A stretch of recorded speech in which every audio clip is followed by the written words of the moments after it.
I am Julian. I am 32 years old. Exactly 3 months ago, the very people who brought me into this world, my own mother and father, completely drained my entire life savings to fund a luxury vacation for my older brother and his family. While I was practically killing myself, sacrificing my youth, my health, and pouring every single dollar of my hard-earned salary into a joint account to save our family home from foreclosure. My mother had the absolute audacity to send me a text message that read, "We are vacationing in Miami with your brother's family. We emptied the joint account." Haha. They laughed at my sheer exhaustion. They humiliated me, treating me like a disposable ATM rather than a human being, rather than their own son. But there was one massive catastrophic secret they did not know. The very banking network they were using to steal from me the infrastructure they relied on to fund their extravagant betrayal was protected by the fraud detection software my tech startup had just successfully deployed. And right now, as I speak to you, they are sitting in a cold courthouse facing federal scrutiny, completely ruined and begging me to withdraw the evidence. Before I tell you exactly how I turned their arrogance into their absolute destruction, please hit that like button if you believe that karma always collects its debts. And do not forget to tell me where you are watching from in the comments below.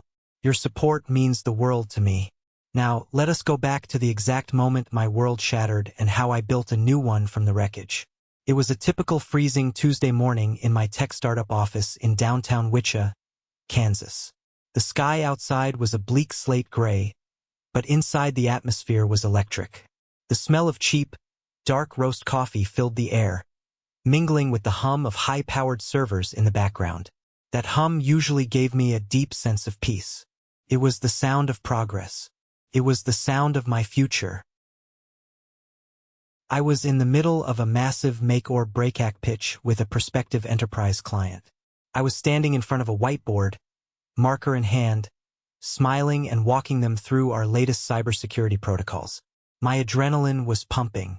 This deal could finally put us on the map and allow me to take a real salary for the first time in 2 years. Then my phone buzzed in my pocket. Just a single sharp vibration. I am a professional. I normally ignore my phone during meetings, leaving it strictly on silent. But I was on edge because I was expecting a critical update from the bank regarding the mortgage payment on my parents' house. The property taxes were due and my father had been hounding me about it relentlessly. I thought the bank might be flagging a transfer delay. So with a polite smile, I excused myself, pulled the phone out, and glanced at the screen, keeping my professional demeanor perfectly intact. The message was from my mother, Genevieve. It was not a bank alert. It was a nuclear bomb. "Julian, we are vacationing in Miami with Harrison and Clara. We emptied the joint account. Haha, you work too much, sweetie. Leave the finances to us. Don't forget to lock up the house if you stop by." I stopped breathing. The air simply vanished from my lungs. The words did not compute in my brain at first. I read them again and again, emptied the joint account. That account was not a slush fund. It was not a vacation jar. It was the absolute non-negotiable lifeline for our family's real estate. It held years of my blood, sweat, and tears. My skipped lunches, my canceled weekend trips, the money I was supposed to use for a down payment on my own life to maybe one day start a family of my own. All of it completely wiped out in a single swipe. I felt a cold, paralyzing rush of adrenaline hit the back of my neck, spreading down my spine like ice water. I gripped the edge of the conference table. I gripped it so hard I could feel the wood grain digging into my skin, my knuckles turning completely white. My own mother, my own flesh and blood. I looked across the glass table at the client who was sipping his water, completely oblivious to the fact that my entire universe had just collapsed. I excused myself for exactly 10 seconds, stepping slightly toward the window. I did not scream. I did not throw the expensive phone against the brick wall. Even though every single fiber of my being, every primitive instinct I had wanted to destroy something. The betrayal was so deep, so profound. It bypassed anger and went straight into a terrifying, unnatural calm. I looked at the text message, the haha. That was the part that broke me. And then instantly rebuilt me into something entirely different. They weren't just stealing from me. They were mocking my dedication. They were laughing at my sacrifice. I unlocked the screen. I didn't type a paragraph of rage. I didn't ask why. I simply typed 2 words, hit send, and slid the phone back into my pocket. Good luck. I turned around, walked back to the whiteboard, poured the client another cup of coffee with a perfectly steady hand, and proceeded to close the biggest deal of my entire life. Outwardly, I was the picture of a calm, collected, successful entrepreneur. But inwardly, an absolute hurricane was forming, gathering strength, preparing to wipe the coast completely clean. As soon as the client shook my hand, signed the letter of intent, and stepped onto the elevator, the facade dropped. I walked back into my private office, closed the heavy glass door, and locked it. The click of the lock sounded like a gunshot in the quiet room. I walked over to my main monitor and collapsed into my ergonomic chair. The lines of code scrolling across the black screen felt like the only things in the universe that made any logical sense right now. Code does not lie. Code does not manipulate you at family gatherings. Code does not take your hard-earned money and laugh in your face while sipping margaritas on a beach. Code executes exactly what it is programmed to do. My business partner, Fiona, knocked gently on the glass. Fiona was the only person who knew how hard I was pushing myself. She had seen me sleep under my desk. She had seen me eat ramen noodles for dinner while wiring thousands of dollars to my parents. I looked at her through the glass and just waved her off. I held up one finger. Give me a minute. I needed total absolute isolation. I turned back to my screen and entered a complex passcode, opening a hidden, heavily encrypted folder on my desktop. The file was simply and rather dramatically named The Truth. For anyone looking from the outside, it might have seemed like my mother's text was a sudden, shocking betrayal. It was shocking. Yes, it was disgusting, but it was not sudden. I am an engineer. I analyze patterns for a living. I build software that detects anomalies. And over the past 3 months, the anomalies in my own family had become too massive to ignore. I had seen the storm clouds gathering on the horizon for weeks. I had felt the subtle, insidious shifts in my parents' behavior. I had noticed the arrogant, unearned smirk on my older brother, Harrison's face at family gatherings. They truly, genuinely believed they had outsmarted the quiet, hardworking, socially awkward younger brother. They thought they could take my financial security, the safety net I built for them, and use it to fly off to Miami in first class, rent luxury cars, stay in 5-star resorts, and mock me from 1,000 m away. They thought I was just a naive keyboard jockey who would take the abuse, complain a little, and then go right back to working 80 hours a week to fill the trough back up. They had absolutely no idea that my silence over the past few weeks was not compliance. My silence was meticulous preparation. I was already 10 steps ahead of them. I had spent the last 3 months quietly obsessively tracking every single digital footprint they left behind. Their whispered phone calls when they thought I wasn't listening. Their careless swipes of the debit card, the subtle changes in their financial routing. I had cataloged it all. I had built a perfect inescapable trap and my mother's arrogant text message. That sickening haha was the final definitive piece of evidence I needed to lock the cage. I looked at the folder on my screen. It contained bank statements, IP logs, screenshots of deleted messages, and public records. It was a digital guillotine. Their Miami dream was already on a countdown timer, and they were utterly oblivious. They were celebrating a victory on a ship that I had already torpedoed. I was holding the detonator and my finger was hovering over the button. I just needed to make sure the blast radius would only consume them, leaving me entirely untouched. I leaned back in my chair, the leather squeaking slightly in the silent room. I closed my eyes, letting the memory of my father's voice wash over me. It was a memory that used to bring me immense comfort, a memory that anchored my sense of duty. But now it tasted like pure, unadulterated poison. Julian, my father Roland had said, placing a heavy, seemingly affectionate hand on my shoulder years ago. We were standing on the front porch of the house he had bought in the 80s. The paint was peeling, the gutters were sagging, but to him it was a castle. This house is our legacy, son. It's your inheritance. We all have to pitch in to protect it. Family is the only thing that matters in this world. When the world turns its back on you, your blood is all you have. I believed him. God helped me. I believed in the absolute sanctity of family. I had poured everything into that joint account because I thought I was building a fortress for the people I loved. I thought I was being a good son.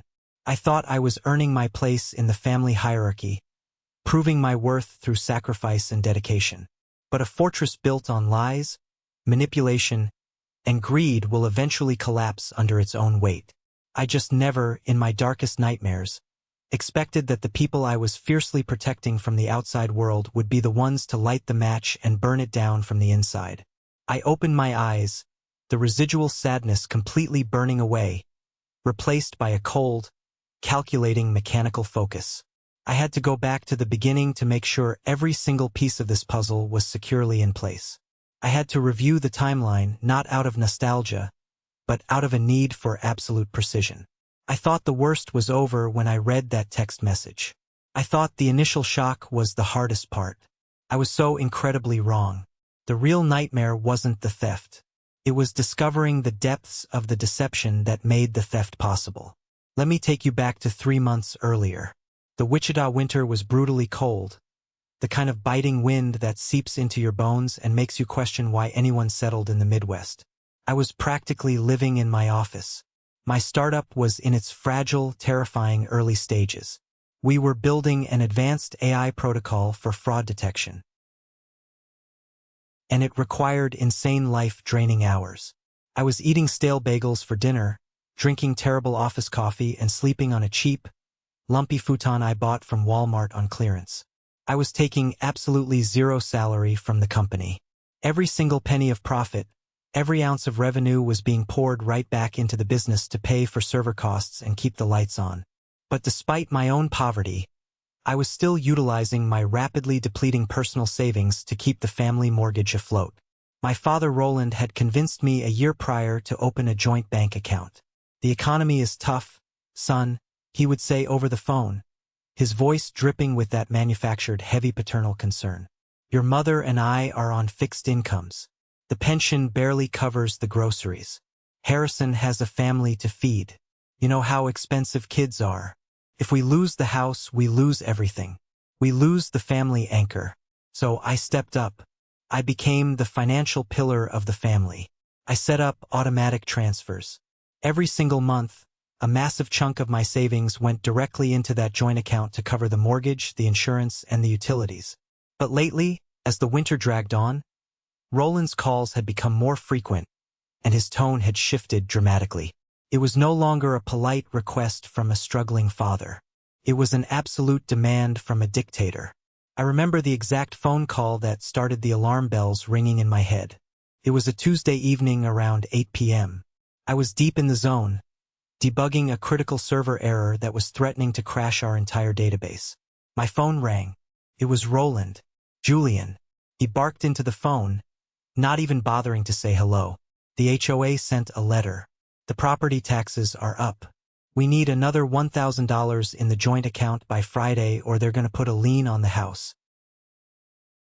"Dad," I replied, rubbing my burning, exhausted eyes, trying to keep the frustration out of my voice. "I just put in $3,000 last week. The mortgage isn't that high. The HOA fees aren't that high. What is going on? Are you questioning your own father?" Roland snapped, his voice rising in anger.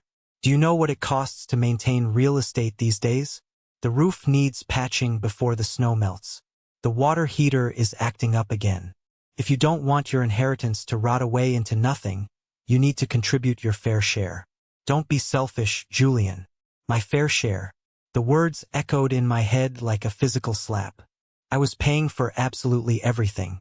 I was the only one contributing, yet I was somehow always falling short in his eyes. I was the selfish one for asking a basic accounting question. I felt a knot of pure resentment tighten in my chest. But I pushed it down. I transferred the money. I swallowed the lump of anger in my throat and went back to writing code. I told myself it was for the family. You do not turn your back on your parents when they are in trouble. That is the fundamental rule I was raised on. But that rule was about to be broken permanently. The bitter, infuriating irony of my situation was that while I was eating cheap noodles, wearing 5-year-old shoes, and stressing over every single penny of server costs, my older brother Harrison was living like an absolute king. Harrison was the undeniable golden child. He was older. He was louder. He was traditionally handsome. And he possessed a manipulative, charismatic charm that my parents absolutely worshipped. He could do no wrong. He was supposed to be a high-flying marketing executive at a big firm in the city, constantly bragging about his latest promotion, his massive year-end bonuses, and his stock options. The contrast between our lives was never more sickeningly apparent than at our family Thanksgiving dinner. I arrived exhausted, wearing a plain sweater, having just spent 4 hours fixing a firewall issue. A few minutes later, Harrison pulled into the driveway in a brand new gleaming black Porsche Cayenne. He walked into the house wearing a custom-tailored suit, his hair perfectly styled, looking like he just stepped off a magazine cover. His wife Clara trailed behind him, dripping in flashy designer jewelry and carrying a handbag that probably cost more than my car. They completely dominated the dinner table conversation. Harrison talked over everyone, boasting loudly about his expensive golf club membership, his stock portfolio, and Clara's private Pilates instructor. My mother, Genevieve, practically hung on his every single word, her eyes shining with absolute adoration. "Oh, Harrison, we are so incredibly proud of you," Genevieve cooped, ignoring the rest of the table and passing him the prime cut of the turkey. "You have built such a beautiful, successful life for your family. You are a true provider." I sat at the end of the table, quiet, invisible, exhausted from a 70-hour work week. No one asked about my startup. No one asked if I was sleeping. No one asked how I was managing the massive financial burden of the house. When a lull in Harrison's boasting finally occurred, I politely mentioned that my company had just landed our first mid-sized client, a crucial milestone for us. Harrison paused, looked at me, and chuckled. It was a cold, condescending sound that made my blood instantly boil. "That's cute, Julian," Harrison said, taking a slow sip of his expensive imported wine. "Let me know when you start making real money. Playing with computers is a fun hobby. But maybe I can introduce you to some people who actually know how to run a real business. People with actual salaries." My mother laughed. My father nodded in silent agreement, chewing his food. I bit my tongue so hard I tasted a sharp tang of metallic blood. I did not say a word. I just stared at my plate.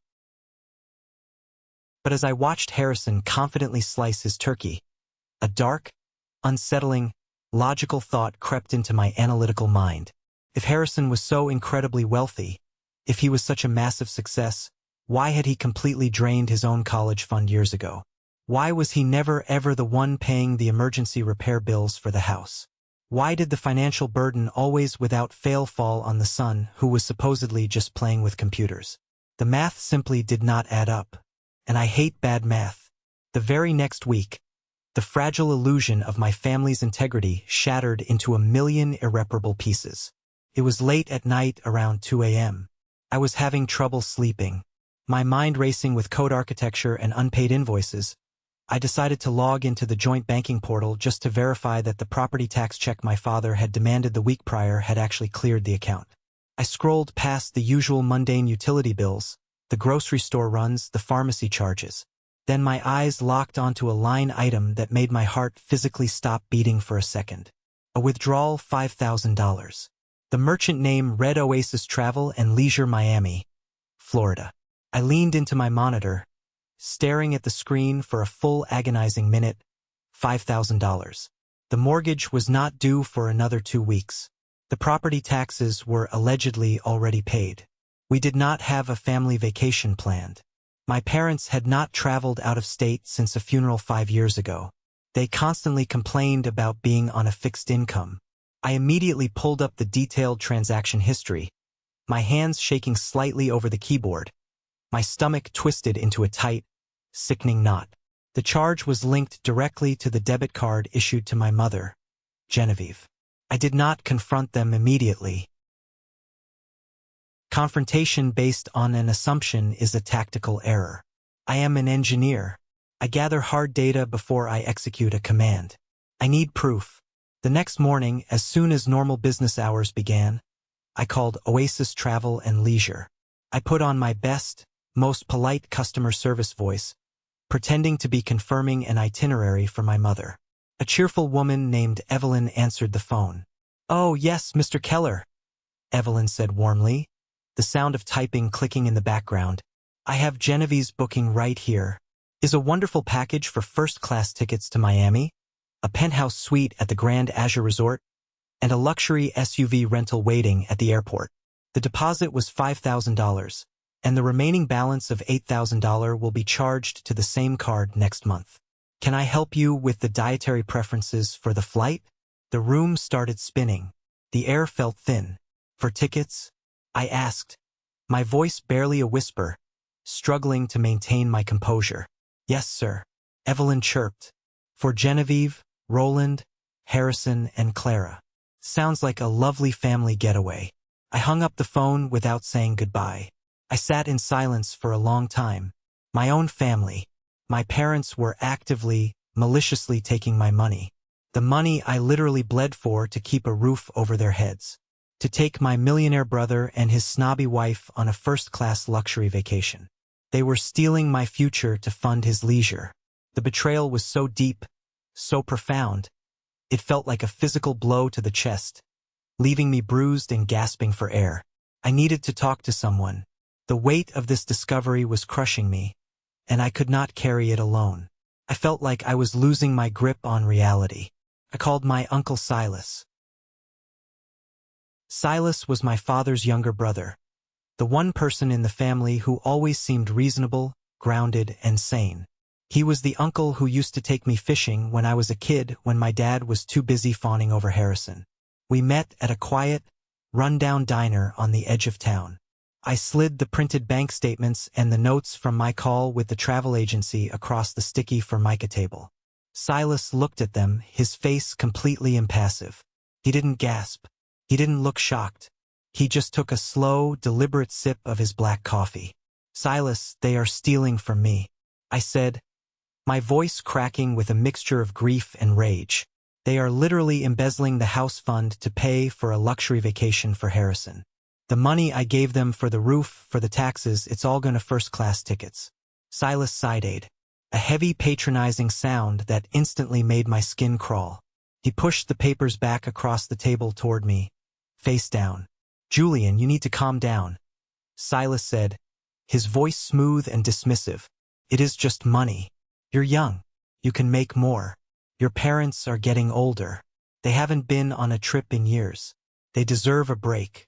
And Harrison, well, Harrison has a lot of pressure on him to maintain his image in the corporate world. Maintain his image with my money," I demanded, leaning forward, unable to believe what I was hearing. "He drives a Porsche, Silas." "Family is family, Julian," Silas said smoothly, his eyes shifting away, refusing to meet mine. "You make good money with that computer stuff or you will eventually. Don't make a big deal out of this. You will tear the family apart over a few thousand. Just swallow your pride, Julian. Be the bigger man. Let them have this one thing." I looked at Silas. I really looked at him. I noticed the expensive brand new gold watch gleaming on his wrist. A watch he definitely absolutely could not afford on his meager retirement pension. A cold, horrifying realization washed over me, chilling me to the bone.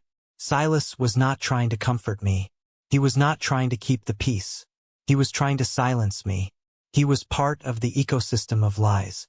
I nodded slowly, realizing that any argument was utterly pointless. I picked up my papers, stood up from the booth, threw a $5 bill on the table for the coffee, and walked out of the diner into the freezing wind. I thought my parents and my brother were the only monsters in this story. I was wrong. The rot went much, much deeper. The entire family tree was diseased, and I was the only healthy branch they were trying to snap off for firewood. I drove back to my office in complete, deafening silence. The shock and the grief had entirely worn off, replaced by an icy, calculated, unyielding rage. I was absolutely done being the victim. I was done being the gullible family ATM. If they wanted to play games with my life, my money, and my future, I was going to rewrite the rules and I was going to ensure they lost everything. I sat down at my desk, cracked my knuckles, and opened my laptop.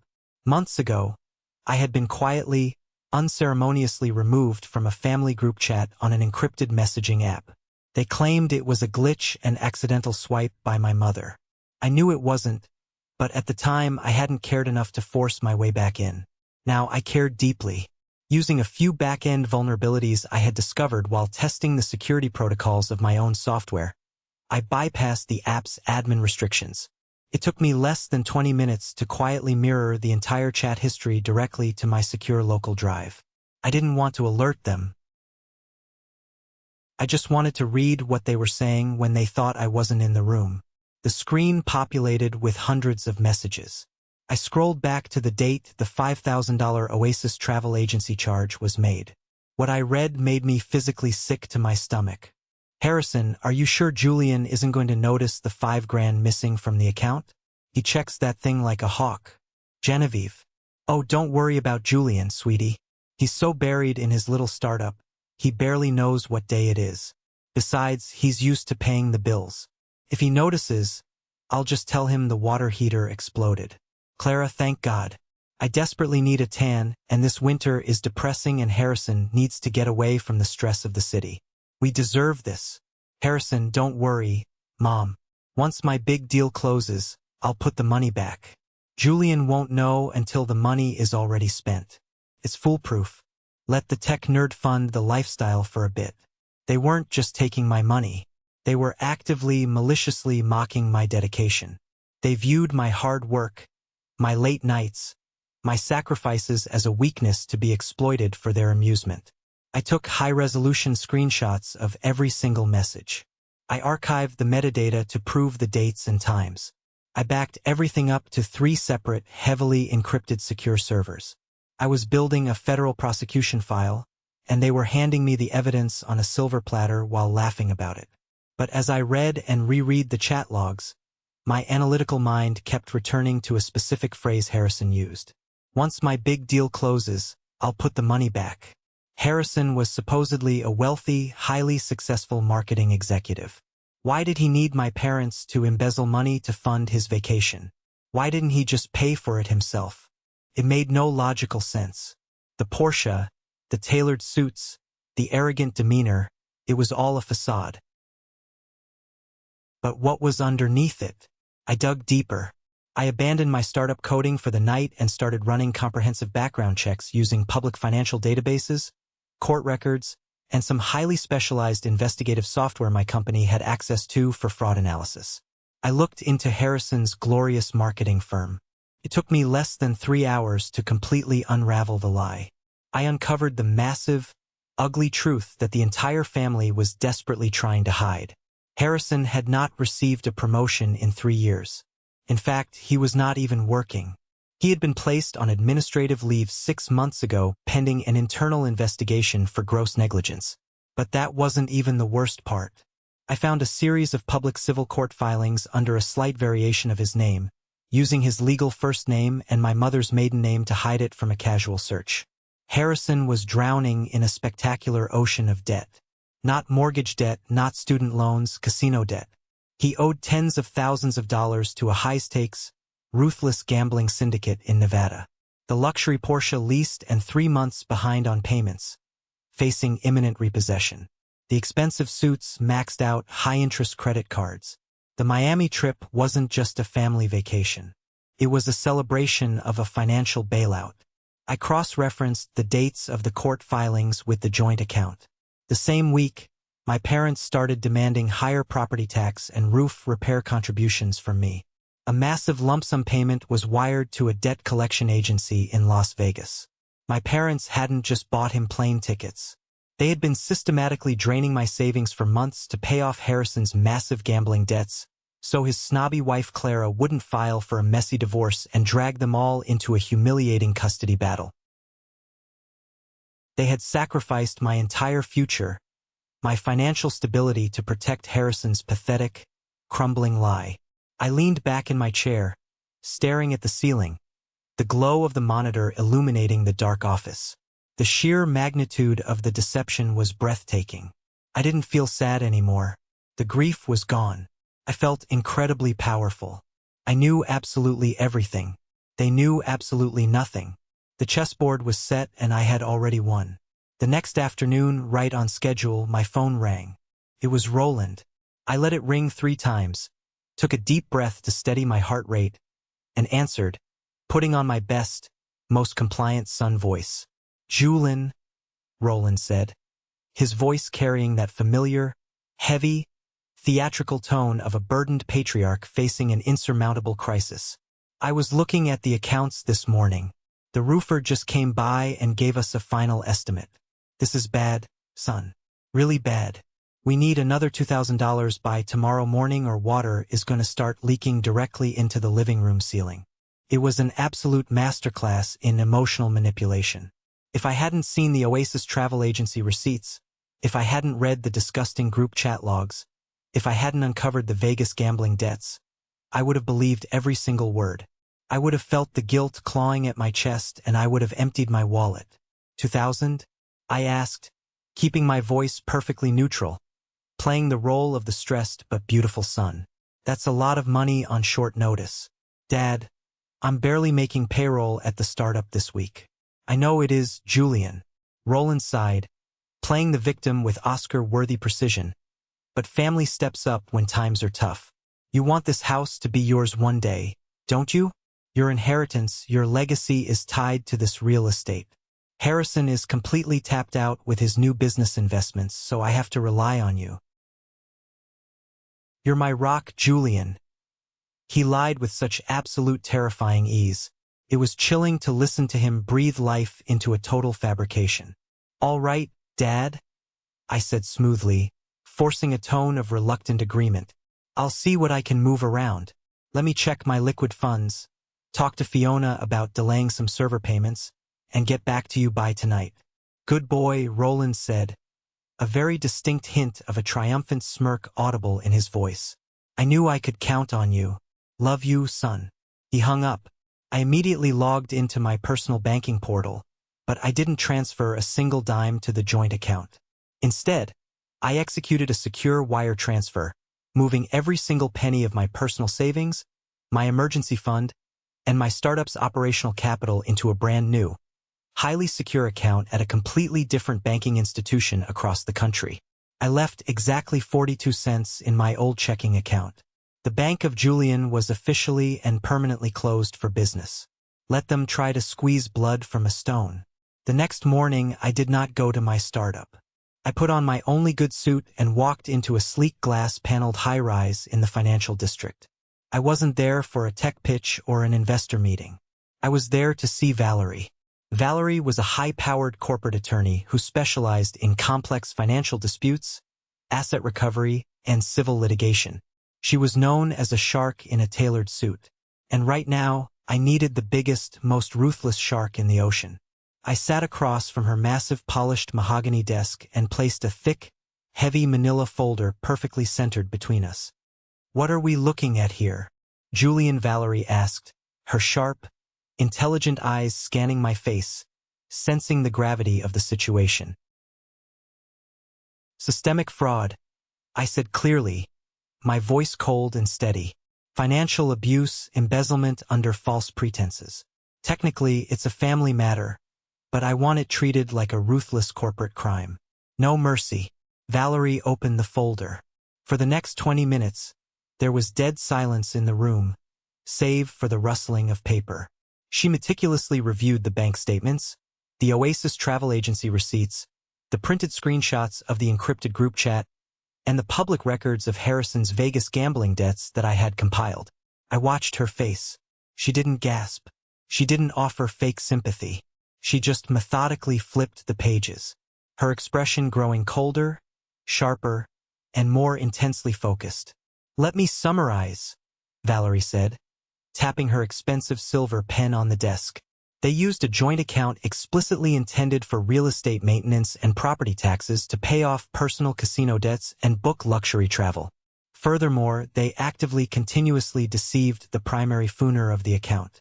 you to solicit more funds under entirely false pretenses. And you have time-stamped written proof of their intent to deceive. I confirmed, pointing to the chat logs. Julian, this is airtight, Valerie said, looking up at me, a predatory gleam in her eye. This isn't just a family squabble. This is actionable fraud. We can file a massive civil lawsuit for breach of fiduciary duty. I can petition a judge this afternoon for an emergency freeze on the joint account and any assets linked to it. Do it, I said without a single second of hesitation. Draft the lawsuit. Prepare the injunction for the freeze, but do not file it yet.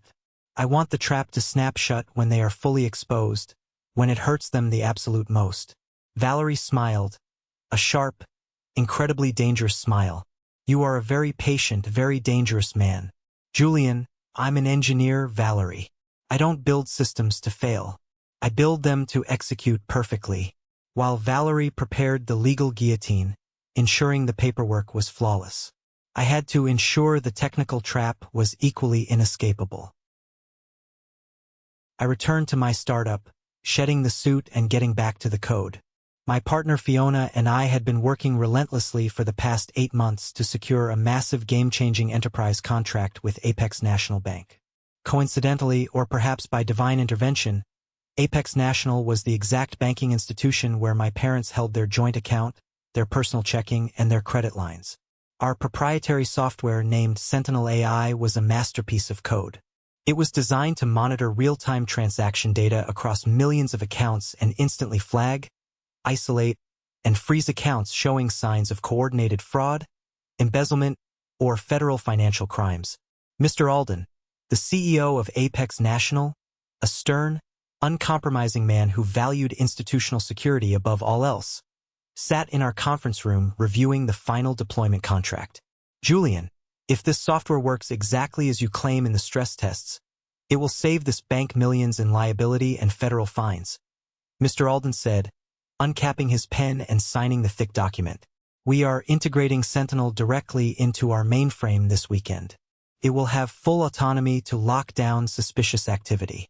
It works, Mr. Alden, I said, shaking his hand firmly, hiding the immense satisfaction bubbling inside me. It detects patterns that human auditors miss. It flags unauthorized routing, deceptive spending categories, and cross-account laundering with zero hesitation. It is ruthless. I watched with quiet anticipation as the IT team from Apex National began the massive integration process. They were literally installing my company's brain into the bank's nervous system. My parents had absolutely no idea that the money they were stealing from me was sitting in a vault that I was now personally guarding. I wasn't just a victim crying over spilled milk anymore. I was the architect of their impending downfall, and I held the master key to their entire financial existence. The weekend finally arrived and the highly anticipated Miami trip began. Even though I had moved my own personal money to absolute safety, the joint account still held the massive chunk of cash my parents had hoarded for this trip, plus the credit lines tied to the account. I didn't have to guess what they were doing or wonder if they were enjoying themselves. Clara Harrison's vain, attention-seeking wife was providing a high-definition real-time documentary of their theft on social media. I created a dummy account, completely untraceable, and watched her feed update hour by hour. A photo of 4 first-class boarding passes held up against the airport lounge window. Caption: Wheels up escaping the winter grind with the best family ever. A sweeping video of a massive beachfront penthouse suite. Panning across an ocean view showing Harrison popping a bottle of expensive champagne. Caption: We deserve this. Hard work pays off. A picture of Harrison wearing designer sunglasses, standing proudly next to a rented yellow Lamborghini outside a high-end club. Caption: My king and his new toy. Living the dream. Every single post was a dagger meant for my back. But I didn't bleed. I just took screenshots. Clara's arrogance was breathtaking, almost comical in its blindness. She was posting pictures of expensive seafood dinners, complaining about the slow service at 5-star restaurants, boasting about spending thousands of dollars on a whim at designer boutiques. And the most sickening, infuriating part was a post featuring my mother, Genevieve, wearing a new silk dress holding a glass of champagne on the deck of a chartered yacht. The caption read, "Cheers to the people who make it all possible. No toxic energy allowed on this trip. Good vibes only." Toxic energy. That was their new code word for me. The guy working 80-hour weeks eating ramen and draining his savings to pay their fake bills was toxic because I might actually demand a shred of respect or accountability. I watched them gorge themselves on my sacrifice. I watched them celebrate their perceived fraudulent victory.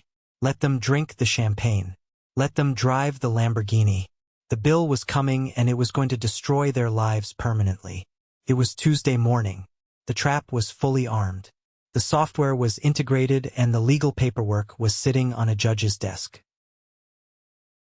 I sat at my desk watching the real-time server logs from the Apex National integration on my secondary monitor. I saw the pings originating from Miami, breakfast at a 5-star resort, a massive charge at a high-end designer boutique. Then I noticed a severe anomaly in the logs. An IP address from Wichita, Kansas was attempting to access the joint account portal. I traced the IP immediately. It was Silas, my supportive peacekeeping Uncle Silas. He was logging and using my mother's credentials to initiate a massive wire transfer, likely trying to move more funds from a secondary credit line to cover their extravagant, out-of-control spending in Miami. Silas wasn't just turning a blind eye. He was the inside man, actively facilitating the theft while telling me to be the bigger man. Right at that exact second, my phone buzzed. It was the text from Genevieve. The text that started this whole story. "Julian, we are vacationing in Miami with Harrison and Clara. We emptied the joint account. Haha, you work too much, sweetie. Leave the finances to us. Don't forget to lock up the house if you stop by." That was it. The final arrogant confirmation. The absolute undeniable proof of malice. They had taken everything they could reach and they wanted me to know it. I replied, "Good luck." I didn't wait another second. I opened the Apex National Banking app on my phone. I navigated to the credit cards linked to the joint account, the exact cards they were using right that second in Miami to pay for the penthouse, the yacht and the Lamborghini. With a cold, steady, unforgiving hand, I clicked report as compromised/stolen. I checked the box for unauthorized fraudulent activity. The system instantly terminated the cards. But I didn't stop there. I sent a single secure text message to Valerie. "Execute the freeze now." Within 60 seconds, Valerie filed the emergency injunction with the court. At the exact same moment, the Sentinel AI software inside Apex National detected the sudden cancellation of the cards, cross-referenced it with the massive uncharacteristic cash withdrawals made by Silas's IP address, and triggered an automated Level 1 security protocol.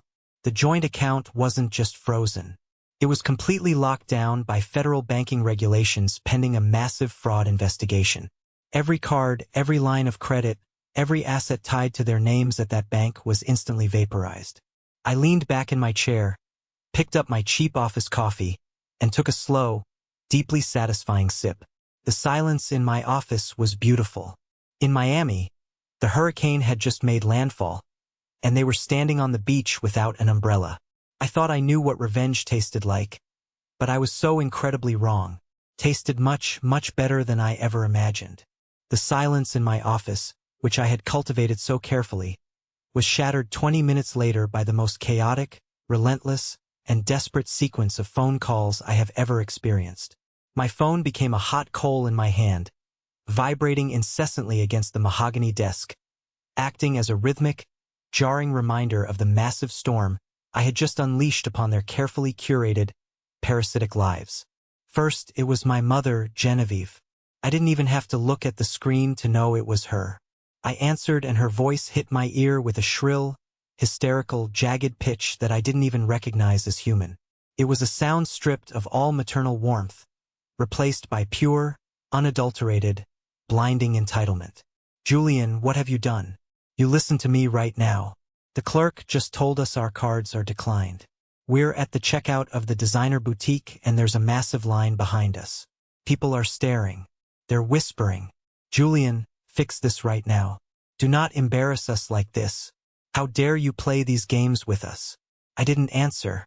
I just held the phone away from my ear, watching the incoming call counter tick up. A digital tally of their mounting, terrifying desperation. As the line went to voicemail, then immediately rang again. My father was next, Roland.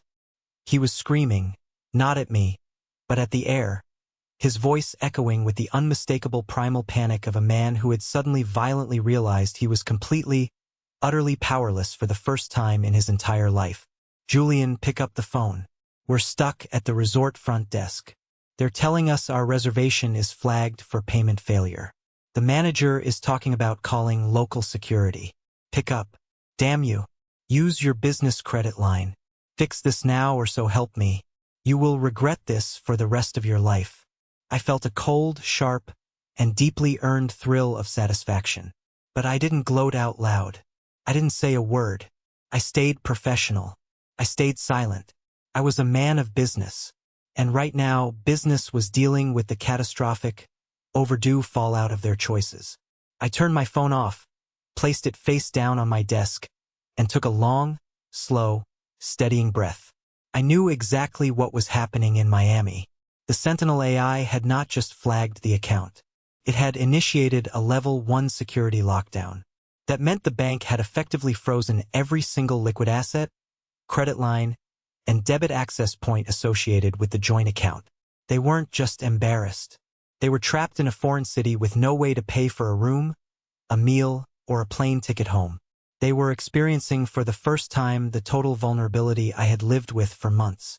They were getting a taste of the panic they had so casually inflicted upon me.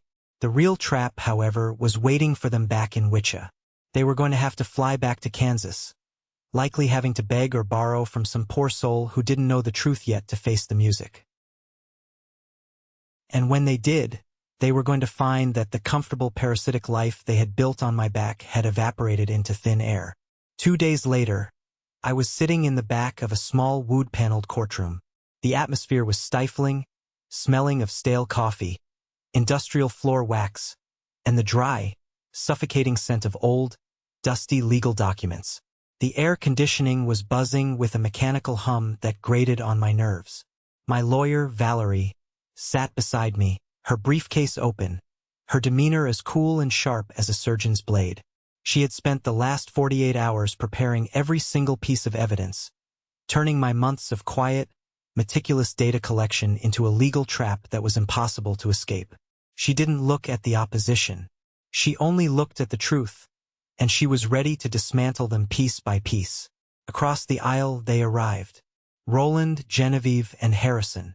They looked drastically different than they had in the vibrant, arrogant, filtered Miami photos I had seen on social media. The golden tan was still there, but the arrogance had been completely replaced by a frantic, jagged fear. They looked like people who had just realized the ship they were sailing on was sinking, and they were out of lifeboats. Harrison, the man who boasted about his luxury Porsche and his massive deals, looked completely disheveled. His suit was wrinkled, his hair unkempt, his eyes bloodshot from lack of sleep and the terrifying realization of his ruin. He kept nervously checking his phone, which I knew was utterly useless, as his service had likely been terminated for non-payment along with the rest of his digital life. When they spotted me, the transition in their expressions was fascinating to watch. Roland went from frantic to murderous. He started to stand up, his face turning a dangerous shade of purple, pointing a shaking finger at me. You little rat. You did this. You sabotaged us. You ruined our reputation. You ruined our vacation. Valerie didn't even look up from her notes. She just spoke in a low, clear, icy tone. Mr. Keller, if you speak one more word in this courtroom without being addressed by the judge, I will have you removed for contempt, and I will make sure the BAIF knows exactly why you are being sued for fraud. Your vacation ended the moment you decided to steal money that wasn't yours. Roland sat down, his mouth snapping shut like a metal trap. He looked at me, and for the first time in my life, I saw something in his eyes that I had never seen before. Fear. Not the fear of a parent worried for their child, but the pure, unadulterated fear of a man who realized he had miscalculated his opponent's power. He was terrified of me. He was terrified of what I had become. Harrison leaned over. his voice a harsh, desperate whisper. "Julian, look, this is just a misunderstanding. We just need it alone." Mom and Dad panicked. "Let's just talk about this like family. We can settle this outside. We don't need lawyers involved. I can pay you back. I just need a little time. Please don't do this." I looked at Harrison. I looked at the man who had mocked my hobby while stealing my future. The man who had gambled away his children's security to feed his own pathetic vanity. I leaned forward, my voice barely above a whisper, cold as liquid nitrogen. "Harrison, you aren't family. You're a liability. And the time for talking ended when you started stealing. You don't have time. You don't have money. You don't have anything left but the lies you've told. You are going to listen to the truth today whether you want to or not." The room was heavy with the weight of my words. I saw my mother's eyes widen. She finally realized that the son she had dismissed as toxic was the only thing standing between them and total financial annihilation. The air felt thin, and for the first time the roles were reversed. I was the one in control, and they were the ones begging for a lifeline that I had no intention of throwing. This wasn't just a trial. It was a reckoning, and I was going to enjoy every second of it. The judge, a no-nonsense woman named Judge Miller, took her seat and the room went dead silent. She looked down at the mountain of documents Valerie had filed, her brow furrowed in concentration. She adjusted her glasses and stared at the files like she was dissecting a cadaver. "This is a civil suit involving alleged fiduciary breach and coordinated financial fraud," she stated, her voice echoing in the chamber. "The plaintiff, Julian Keller, alleges that funds designated for family real estate maintenance were systematically diverted for personal debt and luxury travel. Defendants." Roland stood up, his voice shaking with righteous, manufactured indignation. He tried to project the image of a dignified patriarch, but he only looked desperate. "Your Honor, this is a family matter. Julian is our son. He agreed to contribute to the family home. He's just upset because we decided to take a trip and he wasn't invited. This is harassment. He's trying to punish us for living our lives. This is a personal dispute, not a crime. He's trying to drag his family through the mud because he's bitter about his own startup success." Valerie didn't waste a second. She stood up smooth and terrifyingly precise. "Your Honor, this isn't about an invitation to a trip. This is about a documented 3-month pattern of systematic, calculated theft." She began to move, projecting the evidence onto the courtroom's large screen. It was a digital assault. First, the bank statements. She highlighted the dates, the locations, the massive luxury charges in Miami, the hotel, the car, the shopping, and then compared them to the dates of my wire transfers labeled mortgage maintenance.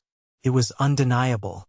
The money had flowed directly from my account to their vacation, bypassing the mortgage completely. It was a clear, unambiguous path of theft. Then she pulled the trump card, the encrypted chat logs. "Your Honor," Valerie said, her voice dripping with professional disdain. "The defendants claimed this was a misunderstanding. Please read the messages sent between the parties." The courtroom was silent as everyone read the projected texts.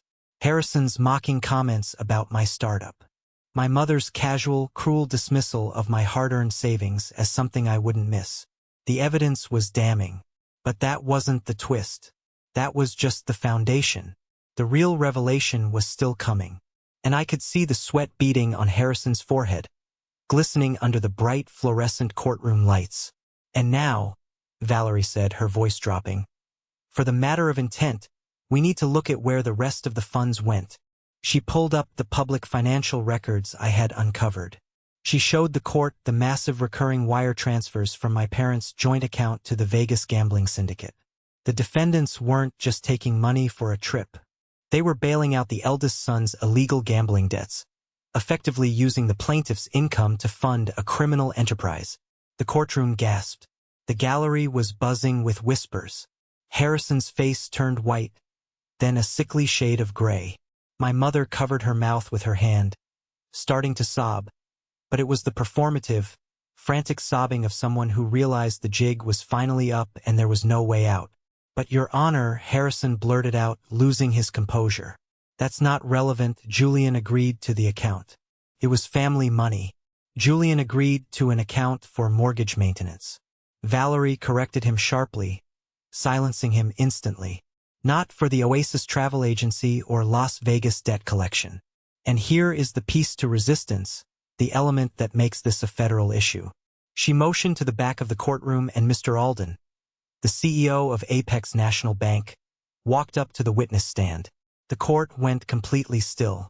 The CEO of a major national bank doesn't just show up for minor squabbles. His presence alone signaled that this was now a matter of institutional security, not just a petty family dispute. Mr. Alden, Valerie asked, "Can you explain to the court the circumstances surrounding the freeze on the Keller account?" "Certainly," Alden said, his voice booming and authoritative. "The Apex National mainframe is equipped with Sentinel AI, a proprietary fraud detection software deployed by Mr. Keller's firm. Our system flagged the Keller's transactions as high-risk laundering patterns within milliseconds. We didn't freeze the account because of a simple dispute. We froze it because our systems identified a federal violation of wire fraud statutes. We are currently preparing to turn these records over to the Department of Justice." The bombshell hit the floor. The Kellers didn't just have a civil lawsuit. They were now under federal investigation for wire fraud and money laundering. My mother started wailing loudly, needing to be restrained by the bailiff. My father looked like he was having a heart attack, his hands gripping the railing. Harrison was staring at the floor, defeated, his entire facade of wealth and success shattered into dust. I didn't cheer. I didn't smile. I just sat there, my heart steady, watching them fall. This wasn't about the money anymore. It was about the truth, finally seeing the light of day. It was the moment where the architect finally sees his structure hold while the demolition happens to someone else. It was the moment I realized that they never had any power over me. I had simply allowed them to borrow mine. The fallout was immediate, total, and absolute. The judge didn't even need to deliberate for long. She issued an immediate ruling. The defendants were to pay back every cent with interest, and the house, the legacy they had used as a weapon against me, was ordered to be sold to satisfy the judgment. As we walked out of the courtroom, the scene was pure chaos. Reporters from the local news were waiting outside, flashing cameras in our faces.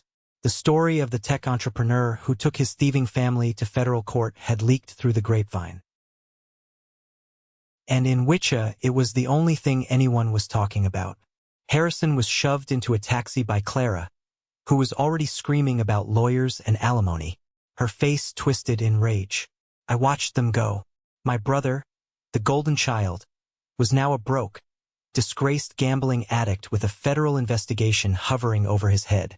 My parents were standing by their Porsche, which was now being looked at by an agent from the bank. The bank was reclaiming everything. The car, the jewelry, the house, the savings, it was all going back to the creditors. Roland tried to catch my eye, his face a mask of pleading desperate shame. He looked small. He looked old. He looked like the pathetic man he had always been underneath the suits and the arrogance. I didn't stop. I walked past them as if they were ghosts. I didn't owe them a conversation. I didn't owe them an apology. I owed them exactly what they had given me. Nothing. Within a week, the house was empty. The for sale sign was on the lawn. A local news blog published the full story, complete with the chat logs and the bank fraud documentation. Harrison's firm fired him the next day. His wife filed for divorce by the weekend. My parents moved into a tiny, cramped apartment on the outskirts of the city. Their reputation in our social circles incinerated. They were nobodies. They were shadows. And the most beautiful part, they did it to themselves. They were the ones who sent the text. They were the ones who clicked send on their own destruction.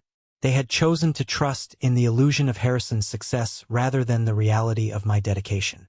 And that choice had cost them everything. The emptiness they felt was the void they had created for me, finally coming back to claim its rightful owners. I felt no pity, only a strange quiet peace, like the silence after a massive thunderstorm has finally passed. It's been 2 years since that day in court. My company has tripled in valuation. We're opening a new massive headquarters downtown, and Sentinel AI is being integrated into major banks across the entire country. I am finally taking a salary, and more importantly, I'm finally living my own life. A life that isn't tethered to the expectations of people who never truly loved me, only the utility I provided. I don't hear from them. I changed my number.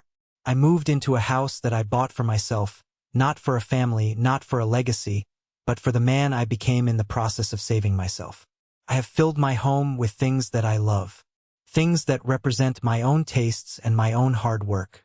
People ask me, Julian, don't you regret it? Don't you miss your parents? And I tell them the truth. I miss the parents I thought I had. I miss the childhood version of them that I built in my head to keep myself warm at night. But those people never existed. They were characters in a play that Harrison had written and I had been forced to fund. Getting rid of them was the greatest investment I ever made. It was the price of admission for my own freedom. If you are listening to this and you feel trapped by someone who claims to love you while they take everything you have, understand this. You are not selfish for wanting to protect your own life. You are not a toxic person because you set a boundary. You are the architect of your own reality, and you have every right to protect your foundation from rot. You have to be willing to walk away even when it's family, especially when it's family, because at the end of the day, you are the only person who is going to be there for you when the lights go out. Make sure the life you're protecting is actually yours. Thank you for staying with me this far. You've been incredible listeners, and your support has been the greatest motivation for me to keep sharing this journey. Have you ever faced something similar with your own family? Have you had to make that difficult choice to cut the cord to save your own life? Share your story in the comments below. It helps others realize they aren't alone. And don't forget to like and subscribe so you don't miss the next journey. Stay strong. Be the architect.